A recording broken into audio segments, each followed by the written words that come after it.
was a baking hot summer on the island of Sodor. The sun was shining brightly. James and Toby were taking children to the seaside. It was a wonderful job. All the engines liked seeing the children's happy faces, and they loved hearing them cheer when they saw the sea. Thomas wished he was taking children to the seaside, but Thomas was taking a big tank of raspberry syrup to the ice cream factory. Down on the beach, it was very hot, and the ice cream lady had run out of ice cream. So when Thomas arrived at the ice cream factory, the factory manager was waiting for him. "We have to make lots more ice cream," he cried. "You must go and get the cream, the chocolate, and the strawberries."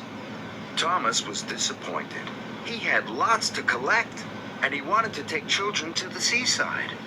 "If we get everything in time," said Thomas's driver, "then we can still take some children." So Thomas rushed to the dairy. He collected the cream, and he puffed away quickly.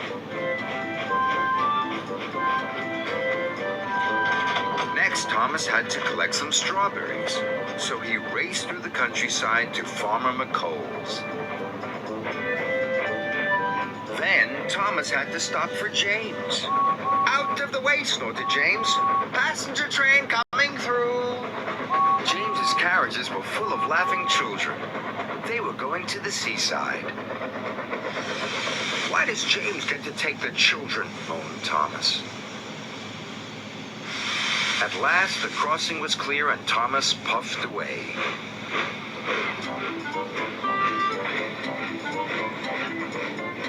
"If I'm quick, I can still take some of the children," he puffed. So Thomas raced as fast as he could. Soon, Thomas arrived at Farmer McColl's. "Please be quick," Thomas panted. The farm workers loaded his freight car. Before long, it was filled with plump, ripe strawberries. "Thank you," Thomas chuffed, and he raced away. Next, he had to go to the chocolate factory. Thomas hurried through the baking sun. "I've still got time to take some children to the seaside," he panted. Thomas puffed faster and faster. His wheels clattered and his pistons pumped. But he puffed so fast the signalman didn't change the points in time. Thomas raced down the wrong track. "Bother," cried Thomas. Thomas had to reverse slowly and carefully back to the points. Then he had to wait while Toby went past. Toby was taking more children to the seaside. They were having a wonderful time. "Everyone gets to take the children except me," moaned Thomas. At last, the signalman changed the points. Thomas reversed back onto the track. And soon he was on his way once again.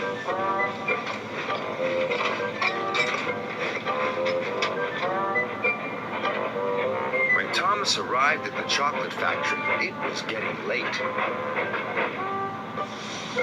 "Hurry up," cried Thomas. "If I'm quick, I might still get to take some children." The workmen loaded Thomas's freight car as fast as they could. It was soon filled with heaps of chocolatey cocoa powder. Thomas was ready to go, but the shunters hadn't released the brakes on the freight cars. Thomas pulled as hard as he could, but the freight cars wouldn't move. "I have to hurry," puffed Thomas. He heaved, he huffed, and he puffed, and he heaved so hard. The coupling broke. Thomas shot forward. Cocoa powder flew everywhere. "Now I'll never get to take the children," puffed Thomas. After a long time, Thomas's freight cars were ready. The yard manager had released the brakes, and Thomas shoved carefully out of the yard.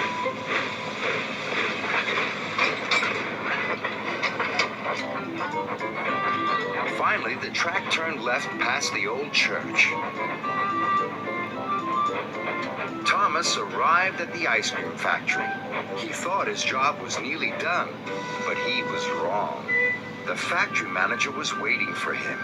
"The ice cream will soon be ready," he said. "You must take it to the seaside for me." Thomas was very disappointed. He wished he could take children to the seaside instead. He wanted to hear them cheer when they saw the sea. Thomas puffed along the coast to the seaside. "I wish I was taking the children," sighed Thomas. Percy was waiting at the seaside station, and so were lots of children.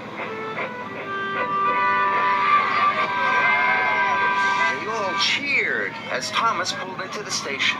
Thomas was surprised. "Why are the children cheering?" puffed Thomas. "They're cheering for you," laughed Percy. "They've been waiting for the ice cream."